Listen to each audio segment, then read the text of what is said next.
आपने एग्जाम जो दिया बहुत अच्छे से किया होगा। एग्जाम में जो क्वेश्चन आए है ना, आउट ऑफ सिलेबस बिल्कुल नहीं रहा होगा, और जो भी पढ़ा आपने उसी में से क्वेश्चन आया होगा। अच्छे से पढ़ा तो आपने। पॉलिटी के अंदर मैं अगर बात करूं तो पॉलिटी में एक भी ऐसा कोई क्वेश्चन शायद ही होगा जो कि जो आपने पढ़ा उससे बाहर गया हो। ऐसा ही होता। अच्छा लगा मुझे वो सारे क्वेश्चन देख करके। यदि तुमने पढ़ा तो तुम्हें भी बहुत अच्छा लगा होगा।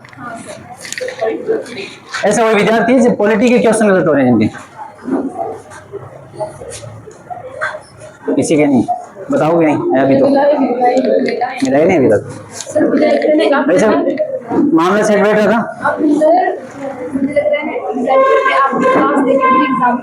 ऐसे क्या?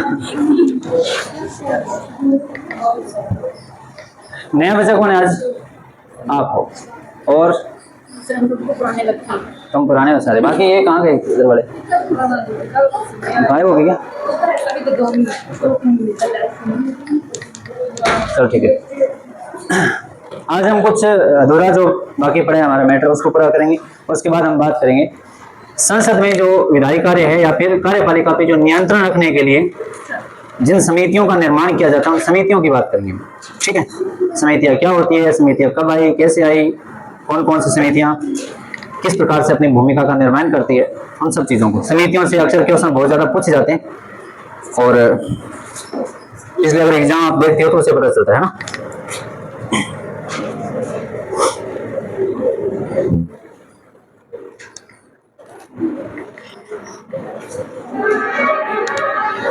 एक क्वेश्चन आया था, वैसे कुछ क्वेश्चन ऐसे आते हैं। देखो मैंने आपको बताया था कि अनुच्छेद अगर याद है आपको सारे तो दिक्कत नहीं है, और कई बार लगता है कि ये अनुच्छेद हमने पढ़ा ही नहीं है, इसका मतलब है ना, इसलिए वो क्वेश्चन गलत हो सकता है। इक्का दुक्का क्वेश्चन कोई जाए तो कोई दिक्कत वाली बात नहीं है, पर कॉन्सेप्ट यदि क्लियर है तो बहुत सारे क्वेश्चन आपके सही होने वाले हैं। और कुछ अनुच्छेद कुछ याद है कुछ याद नहीं है, तुम्हें ये पता होगा कि ये अनुच्छेद तो किसी और से मैटर करता है, इसका मतलब इसका संबंध किसी और से बच गया, फिर वो उसी का ही होगा। ऐसे करके तुम बस जिसको क्या बोलते हैं एलिमिनेशन मेथड जो होता है ना, उससे हम क्वेश्चन को सोल्व कर सकते हैं। क्वेश्चन था संघ लोक सेवा आयोग के जो कार्य होते हैं ना, ऐसा कुछ क्वेश्चन आया था शायद कल की जो फर्स्ट शिफ्ट जो थी ना, एग्जाम पूरे सीईटी की बात करूं तो फिफ्थ जो शिफ्ट है उसके अंदर क्वेश्चन पूछा गया था। देखा होगा आपने, पढ़ा है किसी ने? चेक करना जरा उसको। और जितने भी क्वेश्चन आए उन क्वेश्चन को अच्छे से चेक कर लेना। 6 पेपर आपको जो आपको दे रखे ना उन सबको चेक करना किसमें क्या पूछा जा रहा है ना। एग्जाम में क्वेश्चन जो आते हैं उन क्वेश्चन को देखना जरूरी इसलिए होता है क्योंकि उससे पता चलता है तुम्हें कि वो क्या पूछ रहे हैं। तो फिर तुम कोई चीज पढ़ते हो तुम्हें वो चीज अच्छी लगने लग जाती है, आपका इंटरेस्ट अपने आप ही बन जाता है, तुम्हें फील होगा अपने आप ही ना अच्छा जो तुम पढ़ रहे हो उसी में से पूछता है वो, इसलिए।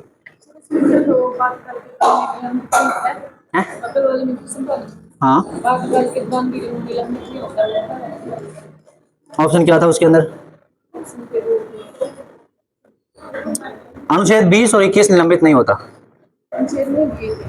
है? सीधा दे रखा था क्या? हाँ मेरा ही था ना, उसमें जीवन जीने का अधिकार था क्या, ऐसे कुछ लिखा हुआ था। तो जीवन जीने का अधिकार अनुच्छेद किस में आता है? 21 में आता है। 20 और 21 आपातकाल के दौरान भी निलंबित नहीं होते। और एक चीज और है, आपातकाल का कारण यदि बाह्य आक्रमण है तो 19 होता है, लेकिन यदि सशस्त्र विद्रोह है, अभी उसके आंतरिक अशांति के आधार पे वहां लिख दिया क्या सशस्त्र विद्रोह, यदि वो चीज दे रखी है इसका मतलब क्या होगा 19 में निलंबित नहीं होगा। फिर 19, 20, 21 तीनों निलंबित नहीं होते, लेकिन 19 कभी कभी हो जाता है। कब? जब आपातकाल का जो कारण है वो क्या हो, बाह्य आक्रमण युद्ध वाली स्थिति हो, तो ऐसा है इसलिए। और उसने डायरेक्ट पूछ लिया, इसका मतलब तुम्हें अच्छी समझ होनी चाहिए कि मूल अधिकार में कहां कहां कौन सी बात लिख रखी है। जैसे अनुच्छेद 21 में जीवन जीने का अधिकार है, अब उसने ऐसे ही पूछ लिया, अनुच्छेद 21 नहीं दे रखा, निम्न में से कौन सा आपातकाल के दौरान निलंबित नहीं होता? शोषण के विरुद्ध जो अधिकार है वो दे रखे हैं आपको, धार्मिक स्वतंत्रता का अधिकार दे रखा था, समानता का अधिकार दे रखा था, स्वतंत्रता का अधिकार दे रखा था। हाँ जी, शांतिपूर्ण सभा करने का अधिकार, वो ये किस में दे रखा है? शांतिपूर्ण सभा करने का अधिकार 19 में दे रखा है, लेकिन इसमें ज्यादा बेटर कौन सा था? यदि दोनों दे रखे हैं तो 19 तो कभी कभी निलंबित हो जाता है, लेकिन एक है जो निलंबित नहीं होता, 21 वाला और 20 वाला। और 21 में जीवन जीने का अधिकार दे रखा था जो निलंबित नहीं होता। ऐसे कुछ ऑप्शन था उसमें? थोड़ा चेक कर लेना उसको आप भी, है ना। इसलिए तुम्हें डायरेक्ट ये भी नहीं पूछ रहा कि अच्छा कौन सा अनुच्छेद है, वो अनुच्छेद आपको याद होना चाहिए कौन से अनुच्छेद में कौन सी बात लिख रखी है, फिर वो बात आप बताओ वहां पे। ये है कॉन्सेप्ट। सीधे क्वेश्चन मतलब ऐसे नहीं है कि ऊपर ऊपर से पूछ रहा है, थोड़ी गहराई पूछ लेता है इस प्रकार के क्वेश्चन। सही किया होगा आपने, मुझे पता है। एग्जाम अच्छा गया भाई, ये बताओ पहले, है ना। इक्के दो के क्वेश्चन गलत होते हैं। देखो ये तो पास मार्किंग था, यदि ना भी होता तो ये मान सकते हैं कि 150 क्वेश्चन के अंदर यदि तुम्हें 100 क्वेश्चन बढ़िया से आते हैं, 50 नहीं भी आ रहे हो, नेगेटिव मार्किंग होती, क्या दिक्कत है फिर। 50 को छोड़ो, 50 किसी को नहीं आ रहे, इसका मतलब ये है तुमको नहीं आ रहे क्योंकि तुमने बहुत अच्छे से पढ़ा है, और तुमसे ही अगर तुम्हारे ध्यान में नहीं है वो क्वेश्चन तो किसी के ध्यान में नहीं है, फिर पंगा नहीं लेते उस। कुछ ऐसी बॉल होती है जिससे बचना चाहिए, है ना। कुछ बॉल ऐसी होती है जिन पे छक्का या चौका लगाना ही चाहिए, तो वो आपको ध्यान में रखना है, किस पे शॉट लगाना है किस पे नहीं लगाना, डिपेंड करता है उस टाइम में कितना अच्छा तुम खेल के आए हो। वो 3 घंटे का समय होता है जिसके अंदर जितना शानदार तरीके से आपने परफॉर्म किया वही चीज होती है। कई बार आप खेलते खेलते पता नहीं चलता, ध्यान आपका थोड़ा सा इधर उधर हो गया, बॉल भी अच्छी थी, खेलना भी अच्छा आता है, लेकिन ध्यान नहीं था उस पर, बॉल विकेटों में गई, तो बोला काला किसी और को करना था, सी को करना था या डी हो गया फिर। और कई बार ऐसा होता है सी भी कर रखा है और बड़ी समझदारी से कई बार काम करते हैं, 3 घंटे का समय होता है, नींद भरपूर आ रही थी, इतनी नींद आ रही थी तुम्हें, है ना। और समय मतलब एक तो सुबह का टाइम होता है, सुबह वाले समय में जाते हैं बच्चे, कुछ उनकी दिक्कत होती है, जल्दी जाते हैं, और दोपहर वालों को वैसे दिक्कत है, कम से कम 2 घंटे वेट करना, 2 घंटे वेट करोगे वैसे आलसी होगे तुम, पेपर आते पहले नींद लेनी है। नींदों में कई बार दो ऑप्शन में दोनों गोले खड़े कर दिए आपने, ऐसा होता है। मेरे से नहीं हुआ, किसी से हुआ है। बहुत सारे बच्चों से हुआ है, ऐसा होता है। तो वो चीज रहती है वहाँ पे कुछ कहने की। ठीक है, बाकी बढ़िया है, आपने बढ़िया किया होगा, और मैं भगवान से दुआ करूंगा आपका रिजल्ट अच्छा है, एग्जाम चाहे आपने कैसा भी किया हो, ठीक है। जो भी आपने किया उसको वो सही कर दे, जहाँ OMR सीट स्कैन होगी भगवान करे आपका अच्छा ही भरा हो, है ना। तो ये दुआ है मेरी। ओके, बाकी टेंशन मत लेना, आगे वाले जो एग्जाम है उस एग्जाम की आप अच्छे से तैयारी करना, ठीक है। इसको भूल जाओ, हमें नेक्स्ट जो टारगेट है उसको आप थोड़ा ध्यान में रखो, वहां तक पहुंचने की कोशिश करो। अब तुम्हें क्या करना है, और इस एग्जाम से बहुत सारी गलतियां हुई है, उन गलतियों को नोट कर लो कि कौन कौन सी चीजें हमने छोड़ी है और किस वजह से मैं गलतियां कर रहा हूँ। यदि तुम उस गलतियों को नहीं देख रहे, आप सीधे आगे बढ़ रहे हो, तो ये बेवकूफी है, इसका मतलब फिर कोई मतलब नहीं। गलतियों को पहचानो और उसके बाद में फिर से आप एक नई एनर्जी के साथ दोबारा एक नई शुरुआत कर सको। समझ पा रहे हो बात को? ऐसे ठीक है। चलिए हम लास्ट क्या पढ़ रहे, थोड़ा सा अवगत करो ना।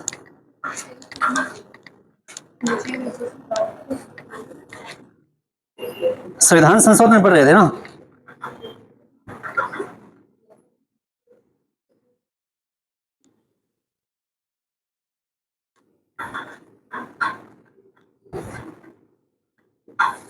ठीक है, संविधान संशोधन जो विधेयक है, यदि उसकी बात करें तो जो कोई संशोधन करना हो तो संशोधन करने की जो प्रक्रिया वो कैसे रहती है, काफी मुश्किल है। उसमें हमें क्या चाहिए, संसद के दोनों सदनों की यदि बात करें तो प्रत्येक सदन में सदन का पूर्ण बहुमत चाहिए, और साथ ही साथ आपको क्या चाहिए, उपस्थित व मतदान करने वालों का 2/3 बहुमत चाहिए। यही है, इसमें से जो भी ज्यादा होगा, अगर उतना है तो पास हो जाएगा, अदरवाइज नहीं होगा। समझ पा रहे हो बात को? ये बात कहाँ लिखी हुई है, अनुच्छेद 368 में लिखी हुई है। कहाँ लिखी हुई है? 368 में। भाग कौन सा है? भाग 20 है। थोड़ा ये ध्यान रखना है आपको, भाग 20 अनुच्छेद 368, जिसमें लोकसभा व राज्यसभा की दोनों की स्थिति क्या होगी, समकक्ष रहेगी। लोकसभा ने पास कर दिया, राज्यसभा ने नहीं किया, तो क्या हो जाएगा, वो समाप्त हो जाएगा। इसमें राष्ट्रपति की पूर्व सहमति की आवश्यकता नहीं होती, और जैसे ही दोनों सदनों से पारित विधेयक राष्ट्रपति के लिए सिग्नेचर के लिए जाएगा, साइन करने के लिए जाएगा, तो राष्ट्रपति उस साइन करने के लिए बाध्यकारी होगा। और ये बाध्यकारी होना कब से बताया गया, कब से सिखाया गया राष्ट्रपति को, किसने सिखाया था राष्ट्रपति को कि तो साइन करना ही है जाते ही? इंदिरा गांधी ने बताया था। कौन सा संशोधन था? 24वां संशोधन था 1971 के अंदर, ये आपको ध्यान में रखना है। 24वां संशोधन 1971 के माध्यम से ये कहा गया कि संविधान संशोधन को लेकर के जब भी विधेयक जाएगा तो राष्ट्रपति उसको पुनर्विचार के लिए नहीं लौटाएगा, जाते ही साइन करेगा। इसका मतलब बाध्यकारी, और वर्तमान में भी क्या है, बाध्यकारी। आई बात समझ में? ठीक है, ये कुछ बातें आपको नोट करनी है, जरा लिखो। उसके बाद हम संसद के समितियों को पढ़ेंगे।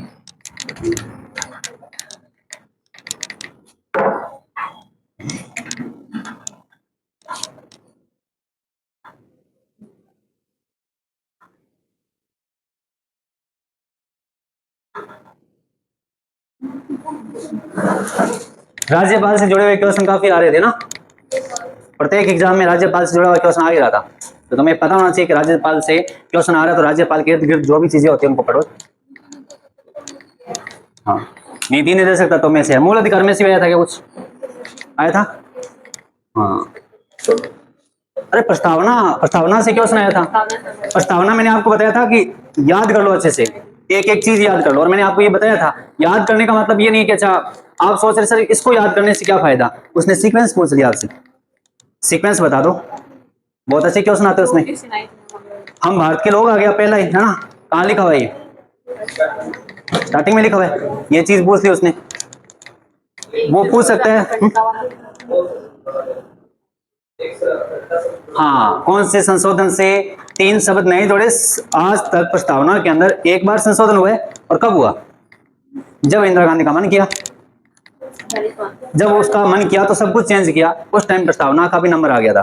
42वां संशोधन किया था, एक लघु संविधान की संज्ञा दी जाती है 42वें संशोधन को, उसमें इतने ज्यादा चेंजेस किए, उसके साथ साथ प्रस्तावना में कमी नहीं छोड़ी उसने, उसके अंदर भी 3 नए शब्द जोड़ दिए। कौन कौन से? पंथ निरपेक्ष, अखंडता, समाजवाद। इन तीनों शब्दों की हमने अच्छे से चर्चा की थी उद्देशिका के अंदर। क्या मतलब होता है समाजवाद का, क्या मतलब होता है पंथ निरपेक्ष का, है ना? सभी धर्मों को एक समान देखना, इसका मतलब है ना, राज्य किसी धर्म के साथ भेदभाव नहीं करेगा। ये इस प्रकार की चीजें होती है।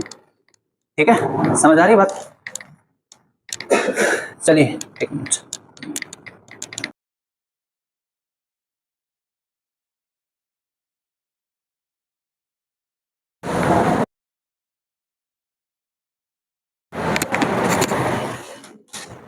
ठीक है, लिखो संशोधन, संविधान संशोधन, संविधान संशोधन विधेयक में लिखो, लिखो 24वें संशोधन अधिनियम,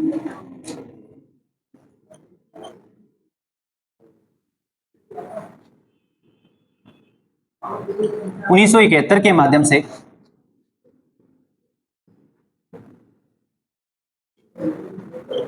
यह प्रावधान किया गया कि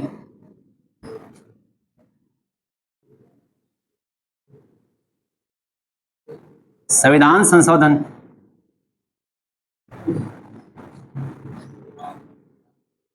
विधेयक पर राष्ट्रपति अनुमति देने के लिए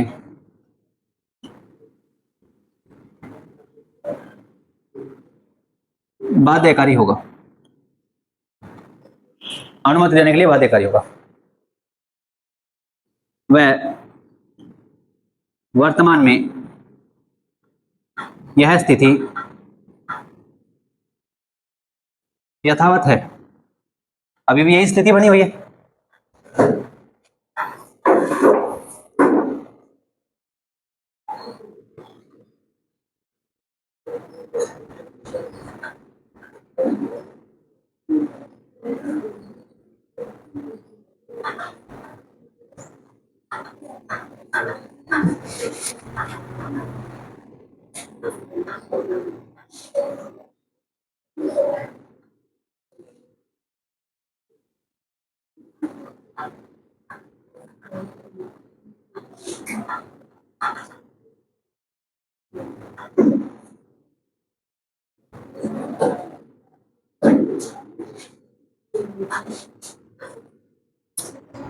लिख लिया? अब हम पढ़ेंगे संसद की समितियां। इसको साफ कर दो क्या? बता दो जल्दी करो।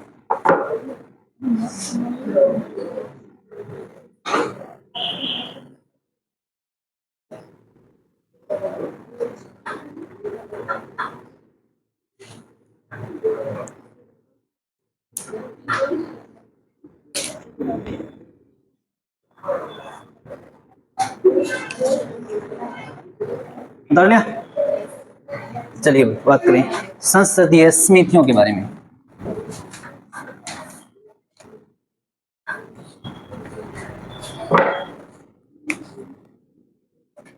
हेडिंग लगा लो तुम, संसदीय समितियां।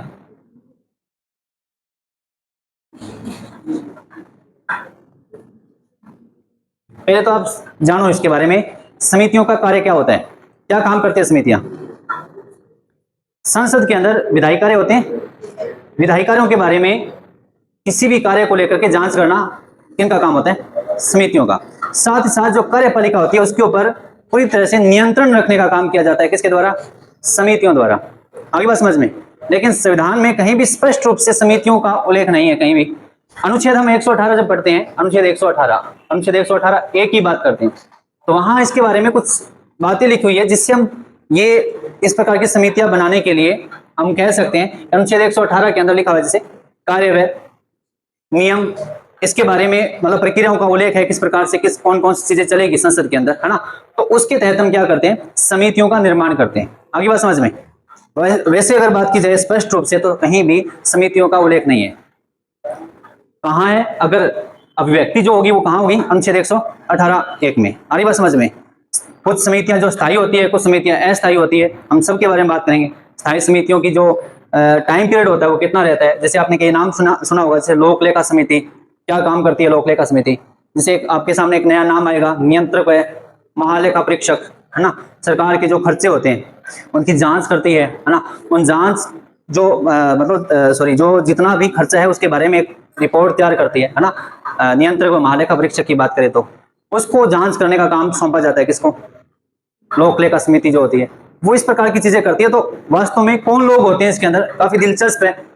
कौन इसके अंदर लोग होंगे, जैसे मंत्री, क्या लोग इसके अंदर मंत्री लोग शामिल हो सकते हैं क्या, तो इसके अंदर आपको ध्यान में रखना है कि मंत्री लोग इसमें शामिल नहीं होंगे, ठीक है।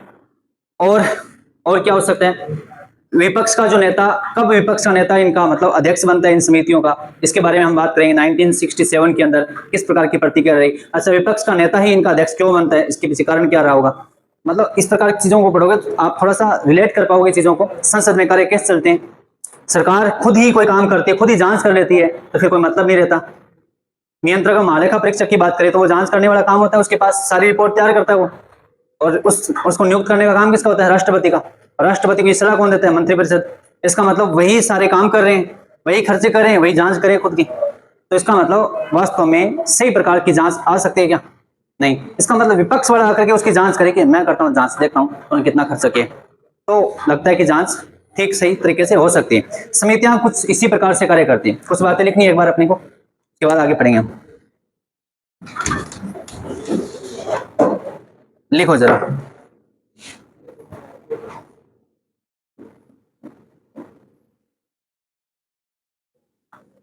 देखो, संसद के द्वारा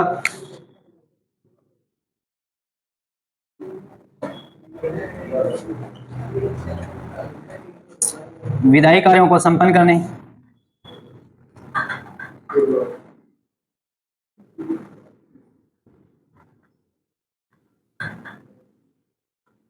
विधायी कार्यों को संपन्न करने व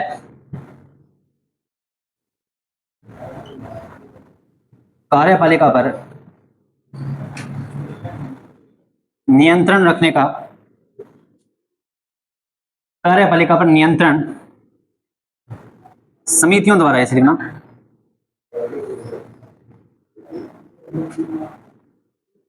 किया जाता है।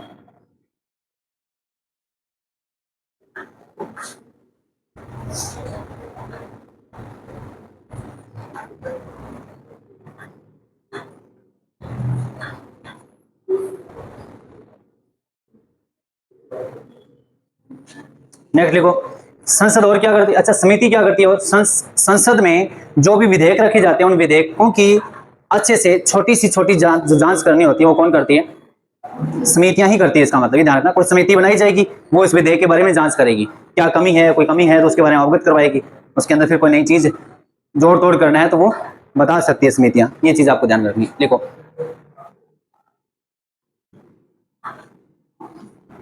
संसद में रखे गए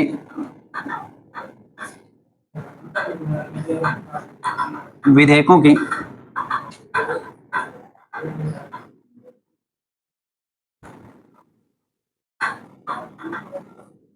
सूक्ष्मता से जांच पड़ताल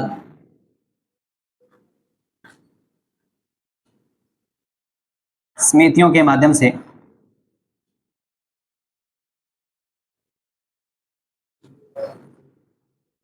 की जाती है। संसद समिति की बात करो, यहां समितियों की बात है तो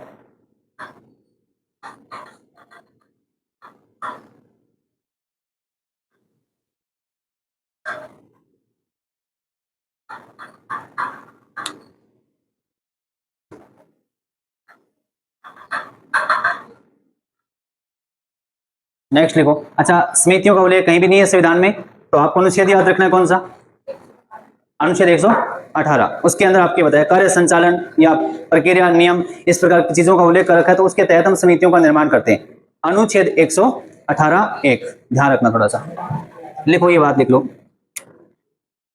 देखो समितियों के बारे में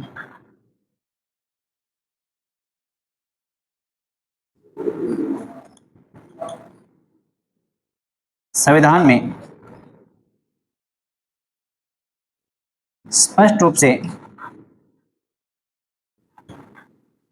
उल्लेख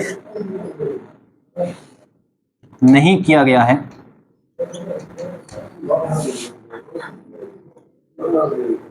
अभी तो बाहर से आवाज आ रही है, अभी तो इसका गठन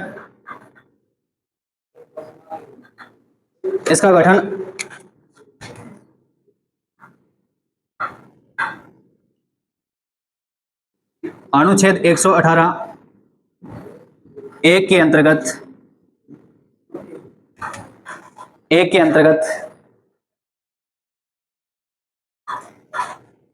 निर्मित प्रक्रिया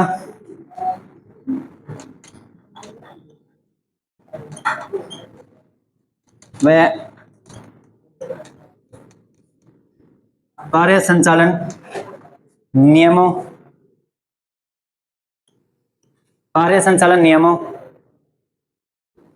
के अंतर्गत किया जाता है,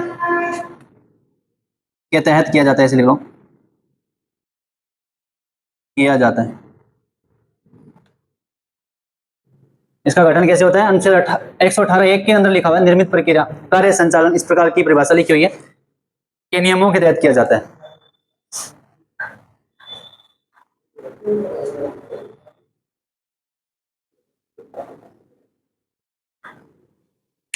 संसद के द्वारा ही समितियों का निर्माण किया जाता है, यहाँ निर्वाचित होती है, ध्यान रखना, निर्वाचित भी हो सकती है, नियुक्त भी हो सकती है।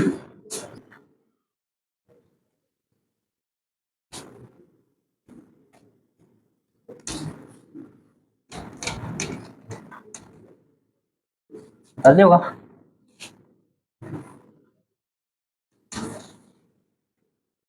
लिखो जरा, कुछ संसदीय समितियां किसे कहा जाता है, बता दोगे किसे कहा जाता है संसद समितियां?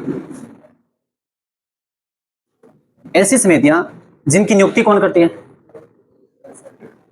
लोकसभा या राज्यसभा, संसद ही करती है, इसका मतलब उसी के द्वारा नियुक्त होती है, नामित कह सकते हैं, इस प्रकार की चीजें होती है। उनके अध्यक्ष वगैरह की नियुक्ति करनी होती है तो लोकसभा का अध्यक्ष या राज्यसभा का सभापति, कुछ लोग राज्यसभा से लिए जाते हैं, कुछ लोग लोकसभा से लिए जाते हैं। आगे हम स्थायी समिति की बात करेंगे, अस्थायी समिति की बात करेंगे, वहां लोक लेखा समिति आएगी तो वहां पता चलेगा कि टोटल 22 सदस्य होते हैं, उसके अंदर 15 जो सदस्य होंगे वो लोकसभा से होंगे, 7 जो सदस्य होंगे वो राज्यसभा से होंगे। संख्या ज्यादा किसकी वजह से, लोकसभा की। इसका मतलब देख सकते हैं कुछ ऐसी समितियां होंगी जहां पे टोटल संख्या सारी लोकसभा की होगी, कौन कौन से रहेगी वो, उसके बारे में हम आगे पढ़ते हैं। लिखो जरा,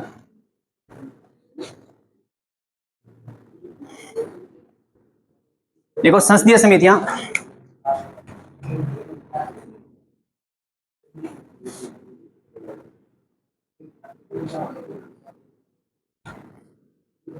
ऐसी समितियों को कहा जाता है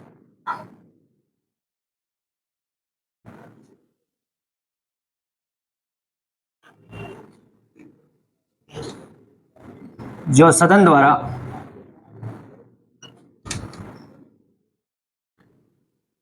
निर्वाचित या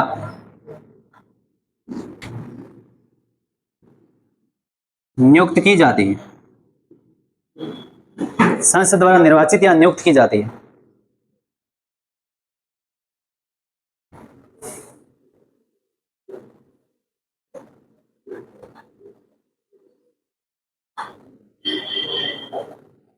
नेक्स्ट लिखो, अथवा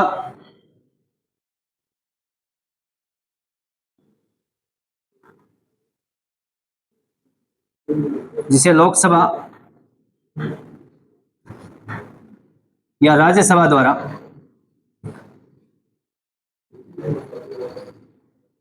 नामित किया जाता है।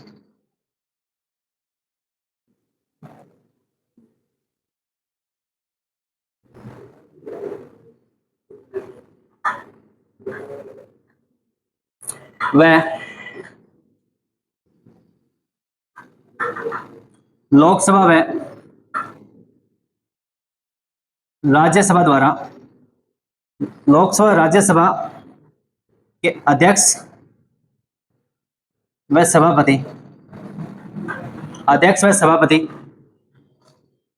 के निर्देशानुसार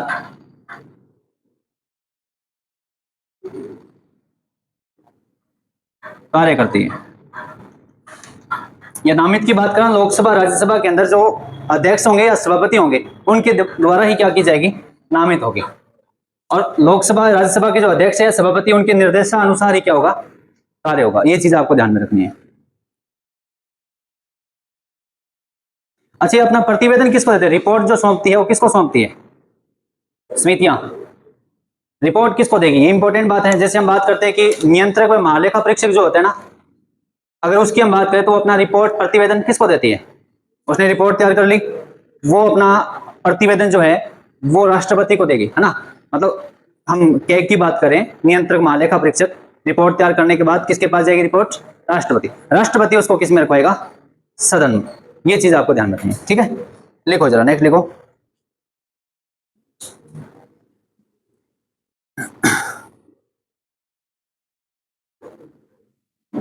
देखो ये अपना प्रतिवेदन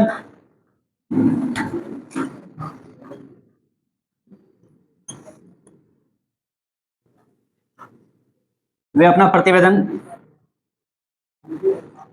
सदन को अर्थात लोकसभा अध्यक्ष व राज्यसभा सभापति को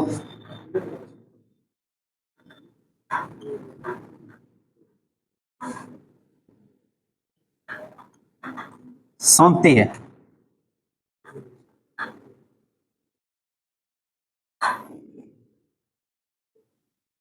तथा जिसका एक सचिवालय होता है,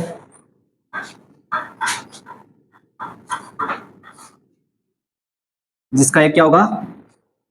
सचिवालय।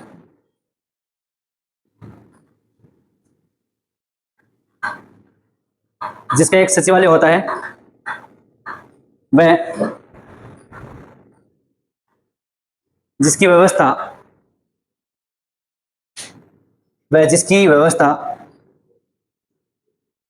लोकसभा व राज्यसभा सचिवालय करता है। जिसकी व्यवस्था लोकसभा व राज्यसभा सचिवालय करता है।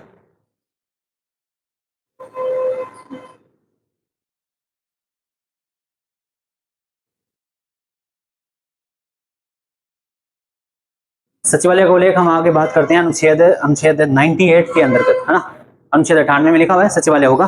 सचिवालय किस प्रकार से रहता है? सचिवालय समझते हो क्या तुम? क्या होता है सचिवालय? किसी को थोड़ा बहुत ज्ञान है? सचिवालय क्या होता है? सचिव मतलब समझते हो तुम? सचिव कौन होते हैं? उच्च अधिकारी होते हैं ना। आईएएस जो सीनियर अधिकारी होते हैं वो बाद में जाके क्या बनते हैं? सचिव बनते हैं। सचिव का मतलब, एक सचिव जो होता है पढ़ा लिखा, जो सबसे जो ज्ञानी व्यक्ति होता है ना, वो किसके लिए कार्य कर रहा होता है? सरकार के लिए। क्योंकि सरकार को उतनी सब चीजों की जानकारी नहीं होती जितनी जानकारी किसको होती है? एक सचिव को होती है। क्योंकि वो तो मतलब उसको हर एक सेक्टर का ज्ञान होता है, हर एक क्षेत्र में उसको ज्ञान होता है, कहने का मतलब ना।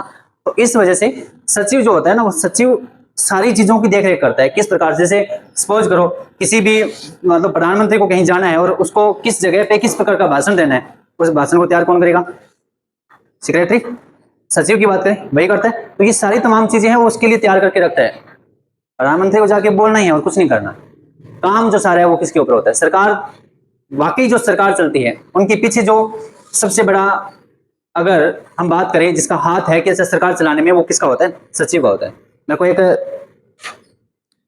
नाम नहीं आ रहा याद कि अच्छा राजनीति के कोई व्यक्ति था ऐसा, उसने कहा था ऐसा कि अच्छा अगर सचिव नहीं है, मान लो आईएएस अधिकारी नहीं है कोई, है ना, बड़े जो पढ़े लिखे जो जो लोग हैं, अगर वो नहीं है तो सरकार एक दिन में नहीं चल सकती।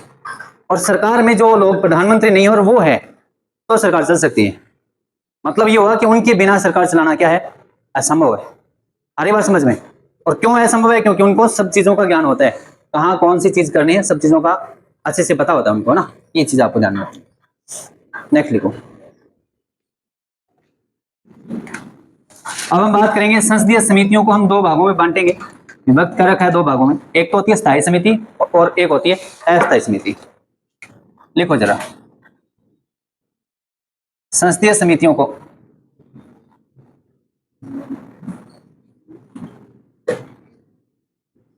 दो भागों में विभाजित किया जाता है।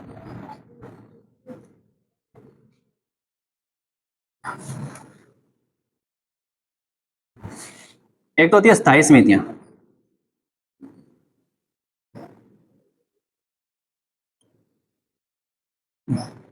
एक होती है अस्थायी समिति।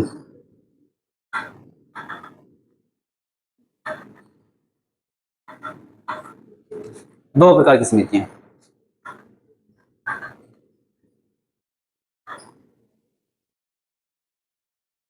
स्थायी समितियों की बात करें तो ध्यान रखना, इसका जो गठन होता है, इसका गठन प्रतिवर्ष किया जाता है। जरूरत पड़ती है क्यों, स्थायी है।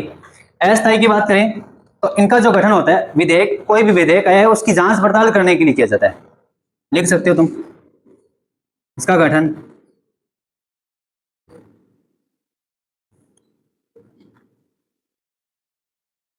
किसी विधेयक की जांच करने के लिए।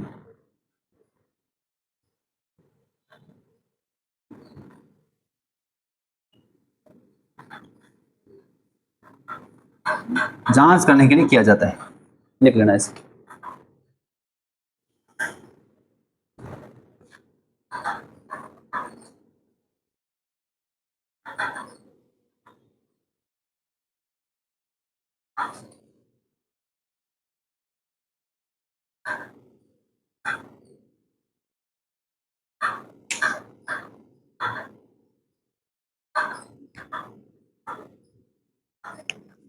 हेडिंग लगाओ स्थायी समितियां। अब कर दो इसको। तुमसे पूछ जाए कि वर्तमान में टोटल स्थायी समितियां हैं कितनी, तुम्हें सभी का नाम रखना नाम याद रखना जरूरी नहीं है। इसका मतलब आपको थोड़ा ये ध्यान रखना है स्थायी समितियां वास्तव में है कितनी। ठीक है, सबसे पहले यदि बात करें 1993 के अंदर, 1993 के अंदर टोटल 17 समितियां बनी थी, स्थायी समितियों का गठन किया था। और उसके बाद में 7 समितियों का गठन और कर दिया। तो कुल मिला के कितनी होगी, टोटल कितनी समितियां होगी? 24 समितियां होगी। 24 समितियां वर्तमान में है, ये चीज आपको ध्यान में रखनी है।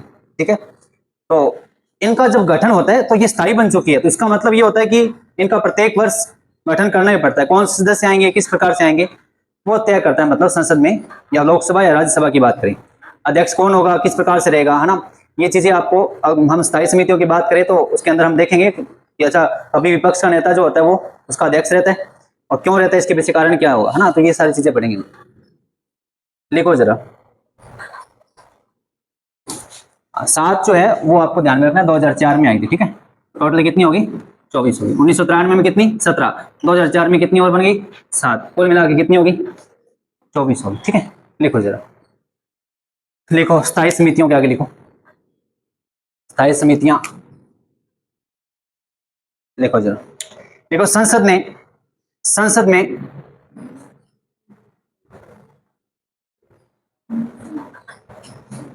स्थायी समितियों का गठन हर वर्ष किया जाता है।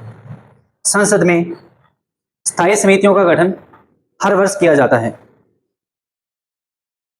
संसद में स्थायी समितियों का गठन हर वर्ष किया जाता है।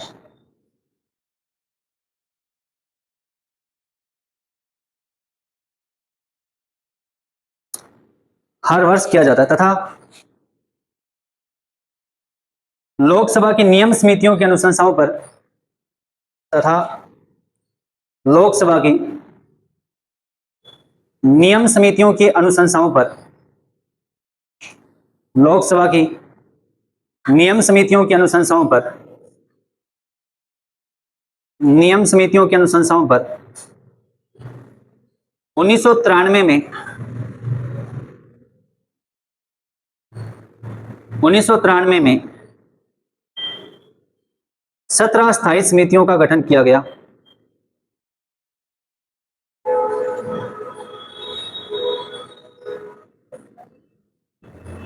उन्नीस सौ 93 में 17 स्थायी समितियों का गठन किया गया। लिख लिया यहां तक? वह 2004 में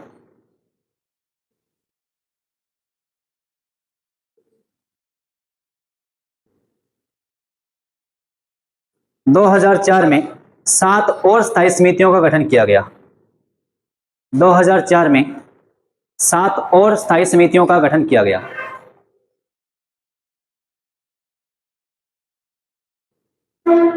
दो हजार चार में 7 और स्थायी समितियों का गठन किया गया।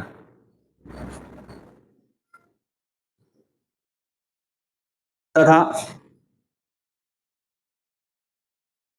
तथा वर्तमान में कुल स्थायी समितियों की संख्या तथा वर्तमान में कुल स्थायी समितियों की संख्या 24 है।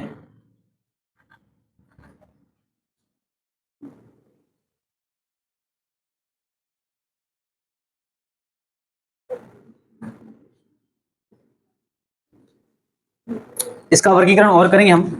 स्थायी समितियों की बात करें तो 3 भागों में बांटेंगे इसको। वर्तमान में टोटल संख्या कितनी है? 24 है। पहले कब बनी? तो 1993 में कितनी? 17। उसके बाद 2004 में कितनी? 7। कुल मिला के आज जो है वो कितनी है? 24 है। ये आपको ध्यान में रखनी है।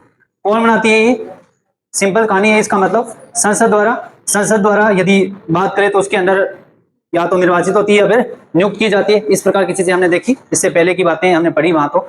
और यहाँ उसके बाद में कोई अध्यक्ष नियुक्त करना है, इस प्रकार के जो कार्य करने होते हैं वो किसके द्वारा किए जाते हैं? लोकसभा अध्यक्ष या फिर राज्यसभा के सभापति द्वारा। ये आपको थोड़ा ध्यान में रखना है। अब अगर वर्गीकरण की बात करें, कितने भागों में बांटेंगे हम इसको? 3 भागों में वर्गीकरण। समितियों की बात करें तो स्थायी समितियों की बात कर रहे हैं। एक तो वित्तीय समितियां इंपॉर्टेंट काफी होती है। दूसरी होती है जांच समितियां, ये भी पढ़ेंगे। और उसके बाद में सदन की समितियां। तीनों समितियों की बात करेंगे।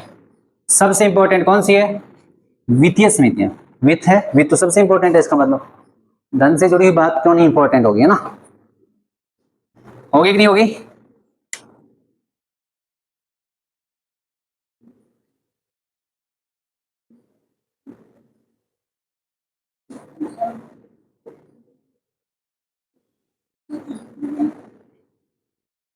लिखो जरा।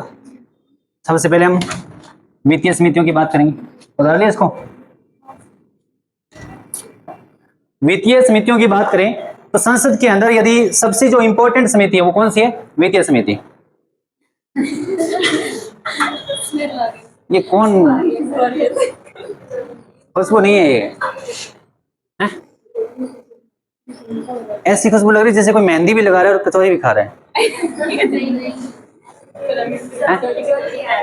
ऐसा नहीं लगा क्या आपको? चलो, तुम्हें भूख तो नहीं लगी? पेपर देने गए तुमने 2 दिन में यही किया था ना? नहीं किया? जिस किसी को देखूं गोलगप्पे की रेडी पे है, या कचौरी मिल जाए या पकोड़े मिल जाए, है ना। भूख लगी यही हाल होता है। कुछ बच्चों का बुरा हाल था बेचारे ना, सुबह जल्दी चले गए 3 बजे, है ना, 3 बजे गए जल्दी से, फिर एंटर किया इस चक्कर में कि हमारा एग्जाम ना छूट जाए।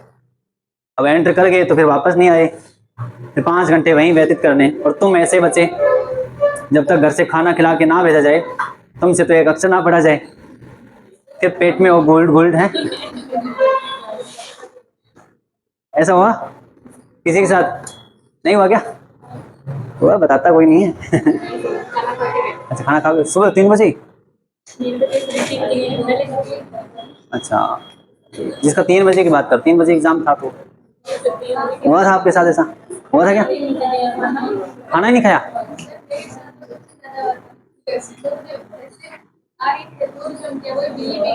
अरे, कुछ गड़बड़ की होगी तूने, है ना, तभी बिल्ली दूध पी गई। भरपाई हुई नहीं उसकी। चलो कोई ना, कुछ खा लेना चाहिए सुबह जब जाते हो तुम ना, थोड़ा बहुत भी। एग्जाम अच्छा होता है, बिना खाए जाते हैं तब दिक्कत होती है, आगे पता नहीं होता कैसी परिस्थितियां आएगी, इसलिए घर से अपना बंदोबस्त करके ही जाना चाहिए। और बाहर का खाना सबसे खराब होता है, खा के आते हैं तो बीमार होते ही हैं उससे, है ना। वो पता नहीं किस प्रकार की चीजें बनाते हैं, कितनी पुरानी सब्जी होती है, सड़ी गली सब्जी बना करके वो आपको ही देते हैं, हम उसको बड़े चाव से खाते हैं। हम देख के आते हैं वहां पे किस प्रकार की सब्जी है, वहाँ कोई नहीं देखता। हाँ, उनकी पार नहीं बढ़ानी हमने, ठीक है। ये ध्यान रखना है, अपने फायदे के लिए काम करना है। अपने फायदे के लिए काम कब करेंगे? अपने बारे में सोचेंगे, और फिर दूसरों के बारे में कब सोचेंगे? जब हम खुद सही होंगे। तुम्हारे अंदर वो ताकत नहीं है, दूसरों के लिए कैसे करोगे बताओ, है ना, ये चीज है। खैर कोई ना, देखो स्थायी समितियां लिखी, स्थायी समितियों के बारे में बात कर ली, वित्तीय समितियां लिखो।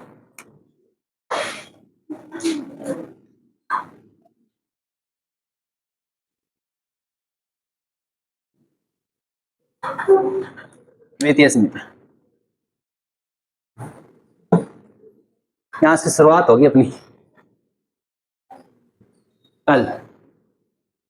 वित्तीय समितियां क्या है, कैसी बात रहेगी, इसके बारे में हम चर्चा करेंगे कल, ठीक है। क्या कार्य होते हैं, टाइम हो गया, जल्दी हो गया। सारी क्वालिटी है उसके अंदर बच्चा, यदि तुम उसको नहीं पढ़ना चाहते राजस्थान वाली, तो आप देख लेना ना, उसके अंदर सीक्वेंस होगा कोई, और सारे निकलवा लेना तुम, बहुत काम की चीज है वो। लगभग उसके अंदर 308 पेज है ना, पेज। उसमें अगर, क्योंकि एक पेज पे 2 साइड आती है, तो कितनी होगी? लगभग 150-60 रहेगी, लगभग 170-80 का खर्चा आएगा। कंप्लीट जितना भी मैटर है वो आपको मिल जाएगा। 250 लगे?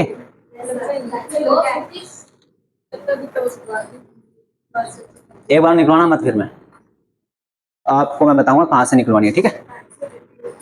सस्ती करवा दूंगा, कोई बात नहीं, ठीक।